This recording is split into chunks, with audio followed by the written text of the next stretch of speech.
Hi all, this is ഇസൻ കോക്ക്. 8-2-16-16-32 Bazooka, megastar മമ്മൂക്കയുടെ Bazooka. Writer director Deeno Dennis. Kaloor ഡെന്നീസിന്റെ മകനാണ്. മമ്മൂക്ക ആദ്യമായി അവസരം കൊടുത്തതാണ്. But still is an a pocket. Kaloor ഡെന്നീസിന്റെ മോനാണല്ലോ.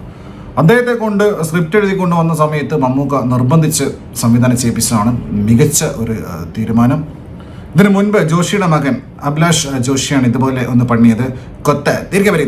DOP നിമിഷ് റവി.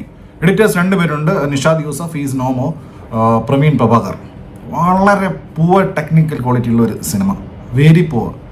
പല സീൻസും പ്ലാച്ചടിച്ച് വെച്ചേക്കുക. അതുകൂടാതെ ഇതിൻ്റെ ഗ്രാഫിക്സ് എന്തൊരു വെറുപ്പിക്കൽ ഗ്രാഫിക്സാണ് ചെയ്ത് വെച്ചേക്കുന്നത്. നിരന്തരം ഇത് ഗെയിമിങ്ങും പരിപാടിയും കാണിക്കാൻ വേണ്ടിയിട്ടാണ്. നിരന്തരം ഇങ്ങനെ ഒരുമാതിരി തലവേദന എടുക്കുന്ന രീതിയിൽ എന്തൊക്കെയോ കാണിക്കുന്നുണ്ട്. അതിനൊത്ത അരോചക ബാക്ക്ഗ്രൗണ്ട് സ്കോർ എന്ന് പറഞ്ഞു കഴിഞ്ഞാൽ മറ്റേ ഇദ്ദേഹത്തിന് സുഷിൻ ശ്യാമിന് പഠിച്ചാണെന്ന് തോന്നുന്നു. പക്ഷേ ഒത്തില്ല. ഈ സിനിമ കണ്ടു കഴിഞ്ഞപ്പോൾ എനിക്ക് ഫീൽ ചെയ്തിട്ടുള്ളത്, ഇതിലെ നായകൻ നമ്മുടെ തമിഴ് ഫിലിം ഡയറക്ടർ ഗൗതം വാസുദേവ മേനോനാണ്. ബെഞ്ചമിൻ ജോഷ എന്ന് പറഞ്ഞ പോലീസ് ഓഫീസർ. അദ്ദേഹമാണ് ഈ സിനിമയിൽ ഉടനീളം മുഴുവനുള്ള സ്ക്രീൻ ടൈം ഫുൾ അദ്ദേഹമാണ് കഥ മുന്നോട്ട് കൊണ്ടുപോകുന്നത്. മമ്മൂക്ക ശരിക്കും ഒരു സഹനടനായിട്ടാണ് ഇതിൽ അഭിനയിച്ചത്. ഇദ്ദേഹം ഫുൾ ടൈം ബസ്സിലിരുന്ന് എന്തൊക്കെയോ കഥ പറയാം. അങ്ങനെയാണ് തോന്നുന്നു ഈ സിനിമയ്ക്ക് പേര് ബസൂക്ക എന്ന്. ബസ്സിലിരുന്ന് കഥ പറയുന്ന ഇക്ക.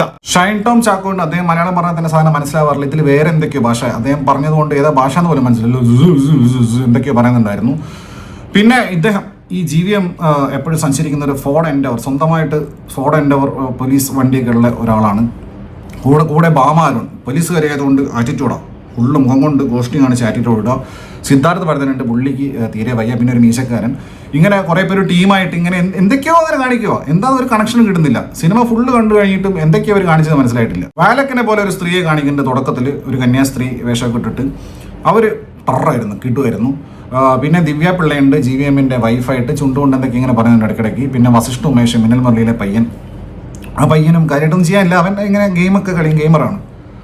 അങ്ങനെയുള്ള സെറ്റപ്പ്. പിന്നെ ഇതിൻ്റെ ഡയലോഗ് ഡെലിവറി പറഞ്ഞാൽ ഭയങ്കര ആർട്ടിഫിഷ്യലാണ്. അങ്ങനെ വണ്ടി വരുമ്പോൾ പോലീസുകാരൻ പുറത്തുനിന്ന് പറയുക, നിർത്ത്, ഇയാളെന്തിനെ സ്വയം പറയുന്നത് കൈ കാണിച്ചാൽ പോരെ. അതൊക്കെ പണ്ടത്തെ സിനിമയിൽ എങ്ങനെ അതേ ഫോമാറ്റിൽ ഇങ്ങനെ ഡയലോഗ് ഡെലിവറി, അതുപോലെ തന്നെ ഡബ്ബിംഗ് ഒക്കെ വളരെ മോശം.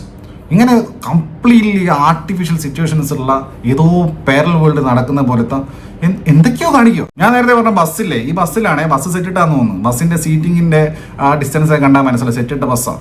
എന്നിട്ട് ഈ ബസ്സിൽ മൊത്തം വെറുപ്പിക്കൽ ടീം. ഇത് ഏത് ലോകത്തെ ബസ്സാണ്? ഒരു ബസ്സിൽ ആൾക്കാർ മുഴുവൻ അങ്ങോട്ട് കൊണ്ട് വെറുപ്പിക്കും. ജോമോൻ ചോദ്യമൊക്കെ എന്തൊരു വെറുപ്പിക്കൽ. കയ്യിൽ നിട്ടതാണോ എഴുതി കൊടുത്താണോ എന്ന് അറിയില്ല. കൗണ്ടർ അടിക്കുക. പബ്ജിക്ക് പാർലേജി എന്ന് പറയാ. വേറെ എന്തൊക്കെയോ പറയുന്നു ജോമോൻ ചോദർ.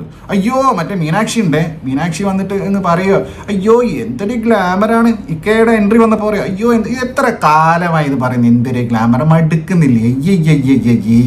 ഇക്കനെ കാണിക്കുക. ഏതെങ്കിലും കഥാപാത്രത്തെ കൊണ്ട്, ജൂനിയർ ആർട്ടിസ്റ്റിനെ കൊണ്ടോ സഹനടനെ കൊണ്ടോ സഹനടിയെ കൊണ്ടോ പറയിപ്പിക്കാം. എന്തൊരു ഗ്ലാമറായത്. ഇതാണ് ഒരു സിനിമയിൽ, എല്ലാ സിനിമയിലും മടുക്കൂലേ ഇങ്ങനെ പറഞ്ഞിട്ട്. അങ്ങനെ ഹക്കീം ഷാ എന്ന് പറഞ്ഞ കോമഡി പീസ് കഥാപാത്രം എന്തൊക്കെയോ കാണിക്കുന്നു. അങ്ങനെ എന്നിട്ട് ഹക്കീം ഷാ പോരായിട്ട് മമ്മൂക്കയുടെ അച്ഛൻ്റെ പ്രായമുള്ള മമ്മൂക്കയെ ബ്രോ എന്ന് പറഞ്ഞ് വിളിച്ച് ഉറപ്പിക്കാം. ബ്രോ എന്ന് വിളിക്കുന്നത് അദ്ദേഹത്തിന് വലിയ പ്രായമില്ല എന്ന് കാണിക്കാൻ വേണ്ടിയിട്ടായിരിക്കും. ഇതിൻ്റെ കൂടെ കച്ചറ മേക്കിങ്. ഇതിങ്ങനെ കണ്ടിരിക്കുക എന്ന് പറഞ്ഞു കഴിഞ്ഞാൽ അസഹനീയ അരോചക പരിപാടി. ഓരോ കഥാപാത്രങ്ങളും മത്സരിച്ച് വെറുപ്പിക്കുക. അതിനിടയ്ക്ക് ഇക്കയുടെ ഫൈറ്റൊക്കെ ഉണ്ട്. വൃദ്ധി വിശാലൊക്കെ വരുന്നുണ്ട്, മറ്റേ ഡാൻസ് കളിക്കണ കൊച്ച്. എന്നിട്ട് പെട്ടെന്ന് ഇക്ക ഗ്ലാസ്സൊക്കെ വെച്ച് ഫൈറ്റ്. ഇക്കയുടെ ഫൈറ്റ് അറിയാലോ. ഇക്ക റോഡിൻ്റെ നടുക്ക് ഇറങ്ങി നിൽക്കും. അപ്പോൾ അടികൊള്ളുന്ന ആൾക്കാർക്ക് ഇങ്ങോട്ട് വരണം. ഹെൽമെറ്റൊക്കെ വെച്ച് ആൾ വരുന്നു, ഇക്ക ഇടിച്ച് പറത്തുന്നു.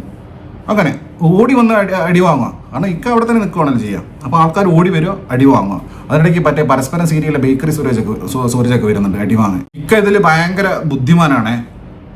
In a secret mission, it's confidential എന്നൊക്കെ പറഞ്ഞിട്ട് ബസ്സിൽ അന്നേരം പരിചയപ്പെട്ട ഒരു തന്നെ എടുത്തിരുന്ന് കഥ പറയുക. ഭയങ്കര കോൺഫിഡൻഷ്യലാണ്. ഇരുന്നങ്ങ് പറയുക, കഥ ഇങ്ങനെ വിളമ്പിക്കൊണ്ടിരിക്കുക. ഇക്ക അതിൻ്റെ ഗെയിമിങ്ങിൻ്റെ ബ്രില്യൻസും അതിൻ്റെ പാറ്റേണും ജോയ്സ്റ്റിക് പുരാണവും ഇതൊക്കെ പറഞ്ഞിട്ട് ഇങ്ങനെ ബസ്സിൻ്റെ അകത്ത് തന്നെ ഫുൾ ടൈം ടെമ്പിൾ റൺ എന്നൊക്കെ പറഞ്ഞിട്ട് ഏത് അമ്പലത്തിൽ പോയിട്ട് മറ്റേ റെസ്പിറേറ്ററി മാസ്ക് ഒക്കെ ഇട്ട് അടി ഉണ്ടാക്കുക, പൊടി മറ്റേ കളർ പൊടി വാരി എറിയുക. ഇങ്ങനെ നിരന്തരം ഒരു ബന്ധവും ഇല്ലാതെ എന്തൊക്കെയോ ഇങ്ങനെ കാണിച്ചുകൊണ്ടിരിക്കുക. GVM എന്തൊക്കെയോ പറയുന്നുണ്ട്, ഇടയ്ക്കിടയ്ക്ക് കാര്യമായിട്ട് എന്തൊക്കെയോ പറയുന്നുണ്ട്. കുറച്ച് കഴിഞ്ഞ് മമ്മൂക്കയും കാര്യമായിട്ട് എന്തൊക്കെയോ ഹക്കീം ഷാ എടുത്ത് പറയുന്നുണ്ട്. ഇതിങ്ങനെ കണ്ട് മനസ്സിലാക്കണം. കുറേ കഴിഞ്ഞപ്പോൾ ഞാൻ മെൻ്റലി വിട്ട് സംഭവം. ഇത് എന്താണ് ഇവർ ഉദ്ദേശിച്ച് മനസ്സിലാവുന്നില്ല. പിന്നെ ഇങ്ങനെ കണ്ടിരിക്കൽ തന്നെ. ഗൗരി ശങ്കര ഫെയിം മുന്ന സൈമണൊക്കെ ഉണ്ട്. പിന്നെ ഇക്കയുടെ ഒരു മാസ് പരിപാടി, മാസം ഒരു ടറർ പരിപാടി കണ്ടിട്ട് മുണ്ടൊക്കെ മടക്കി കുത്തിയിട്ട് ഇക്ക എന്തൊക്കെയോ ഡയലോഗ് അടിക്കുന്നത്, കൈയടിക്കാൻ വേണ്ടിയിട്ടാണ് ഇതൊക്കെ ചെയ്യുന്നത്. പക്ഷെ ആൾക്കാർ ഇങ്ങൂറ് ജോൺ വിക്ക് പോലെയൊക്കെ ഇക്കയാണ് ഇടയ്ക്ക് കാണിക്കുന്നത്. അപ്പോഴും ആൾക്കാർ ഇങ്ങൂറ് ഇക്ക എന്തൊക്കെയാണ് അവിടെ നിന്ന് കാണിച്ചുകൊണ്ടിരിക്കുക. ഉദ്ദേശിക്കുന്നത് കൈയടിക്കാനും വിസടിക്കാനൊക്കെ, ആരും അനങ്ങുന്നില്ല. ഫസ്റ്റ് ഡേ വർഷോ അവസ്ഥ ആലോചിക്കണേ. പിന്നെ അതുപോലെ തന്നെ ഇതിൻ്റെ ഇൻ്റർവെൽ പഞ്ചുണ്ട്, മറ്റേ ലൂസിഫറിൽ മറ്റേ നമുക്ക് ഒരേ ഒരു രാജുവേട്ടനല്ലേ പുള്ളിയുടെ മറ്റേ സംഭവം ഉണ്ടല്ലോ, എല്ല് കാണിക്കല്, എല്ലാത്തിലും എല്ലാണല്ലോ. മരത്തിന് മിന്നലടിച്ചാൽ എല്ല്, കുരിശ് മറിഞ്ഞു വീണ എല്ല്. അതുപോലെ ഇതിൽ ഇക്കയ്ക്ക് ഒരു മാസ് സീൻ കൊടുത്തിട്ടുണ്ട്.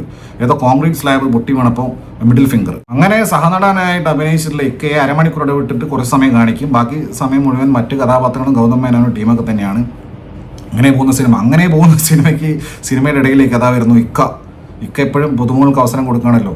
മറ്റാരുമല്ല, നമ്മുടെ ആറാട്ടനെ കാണിച്ചത് ആറാട്ടനെ തന്നെ പുറത്തു വിട്ടു രാവിലെ തന്നെ. മറ്റേ റിക്യുവിനെ പിടിച്ചു വെച്ച പോലെ പിടിച്ചു വെക്കേണ്ട ആവശ്യം ഉണ്ടായില്ല, ആറാട്ടനെ തന്നെ പുറത്തു വിട്ടു. അതുകൊണ്ട് എന്തായി കഴിയാലും അത് ഇനി സ്പോയിലറല്ല, ആറാട്ടനുണ്ട എന്നെ മാസേരുന്ന നമുക്ക് അവസരം കൊടുത്തിന് എണ്ണ. അങ്ങനെ ആറാട്ടണ്ണൻ്റെ ഒരു മാസ് സീൻ. മുഹമ്മദ് സലയൊക്കെ ഇടയ്ക്ക് വന്ന് അഭിനയിച്ച് പോയിട്ടുണ്ട്. അങ്ങനെ പിന്നെ ബിനു പപ്പു ഉണ്ട്. പിന്നെ അവസാനമായപ്പോഴേക്ക് ഇക്ക എന്തൊക്കെയോ കാണിക്കുന്നു. ഇക്കയുടെ അതിമാരകമായ അഭിനയമാണോ അതോ എന്തോ ബാധ കയറിയതാണോ, ഇക്കയുടെ മെത്തേഡ് ആക്ടിങ് ആണോ എന്നൊന്നും മനസ്സിലായിട്ടില്ല. ഇക്ക എന്തൊക്കെയോ കാര്യമായിട്ട് കാണിക്കുന്നുണ്ടായിരുന്നു. അത് ചിലപ്പോൾ അവാർഡൊക്കെ കിട്ടിയേക്കാൻ സാധ്യതയുണ്ട്. അതുപോലത്തെ ഇതുവരെ ഇക്ക കാണിക്കാത്ത എന്തോ ഒരു പരിപാടി ഇക്ക ഇതിനകത്ത് കാണിച്ചു വെച്ചിട്ടുണ്ട്. സംവിധായകൻ GVP അഭിനയിച്ചിട്ടുണ്ട്. പിന്നെ പറയാൻ വിട്ടുപോയി, ഐശ്വര്യ മേനോൻ ഭയങ്കരമായിരുന്നു ഇതിനകത്ത്, ഭയങ്കര മാസും ക്ലാസ്സൊക്കെ ആയിരുന്നു. പിന്നെ സുമിത്ത് അറിയാലോ, ബിഗ് ബിയിൽ മമ്മൂട്ടിയുടെ അനിയനായിട്ട് അഭിനയിച്ച സിമ്രാൻ്റെ അനിയൻ, പുള്ളി ഒരു ക്യാരക്ടർ ചെയ്തിട്ടുണ്ട്. ഇത്രയൊക്കെയാണ്. ഇനി എത്രയും പെട്ടെന്ന് പോയിട്ട് നോർത്ത് ഇന്ത്യൻ ബാങ്കിൽ ഒരു അക്കൗണ്ട് എടുക്കണം. മെഗാസ്റ്റാർ മമ്മൂക്കയുടെ സെൽഫുക് മാസ് ബസൂക്ക.